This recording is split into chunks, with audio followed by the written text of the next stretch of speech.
So absolutely. So you spearhead Gemini Code Assist and Gemini CLA at Google. Yep. I'm sure you probably are talking to your customers. You just mentioned that we're not there yet. This is based off how you see it or based off how you're getting feedback from your customers? I see it the way I see it Okay. because customers tell me that's what they're seeing.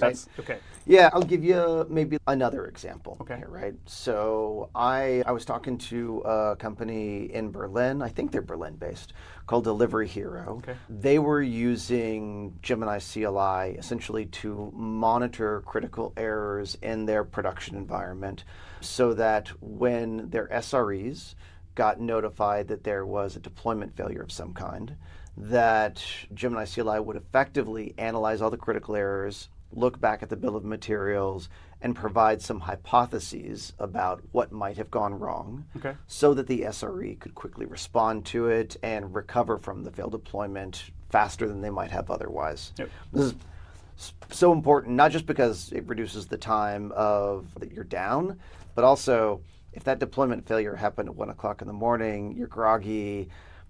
It's the difference between I don't get to go back to sleep tonight and I was woken up at 1 and I'm back in bed by 1:30. There's a real human value in that, not just a business value in that.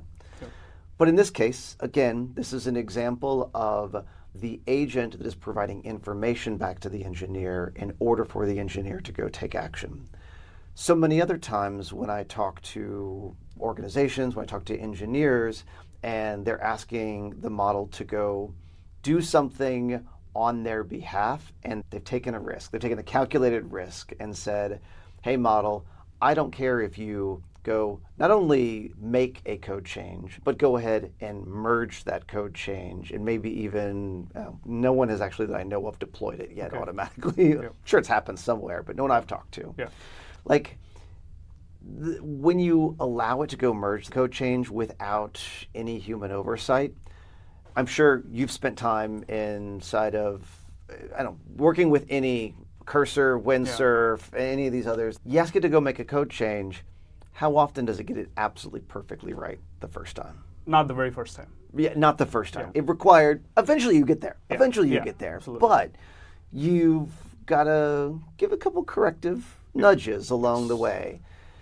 If you give the agent an instruction and then just trust that it's going to be able to do it and merge it, you're headed for danger. You're headed for disaster. And so I think one of the things that maybe another tells that I get, so also within my team, I've got the Dora research team. Yep. You're probably familiar with familiar Dora. with it. Yeah, it's been around for well over a decade now. Yep. So in this last year's report, one of the questions that we asked is, what is your trust level in AI and agents? And by the way, 90% of the developers and the engineers and the software practitioners who responded were all using AI in their daily practice. So this was, the vast majority of us have already made the leap and we're using AI. That's no secret.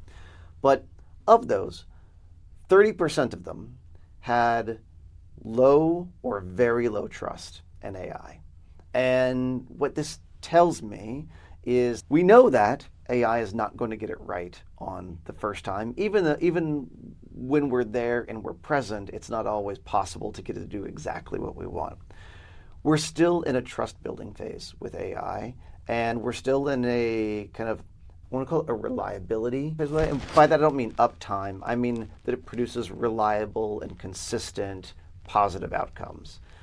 AI is at a place where right now both we haven't learned how to prompt it in order to get those reliable outcomes, and the technology itself has got enough of that little chaos dust in it that it's Agreed. still a little unpredictable. Yep.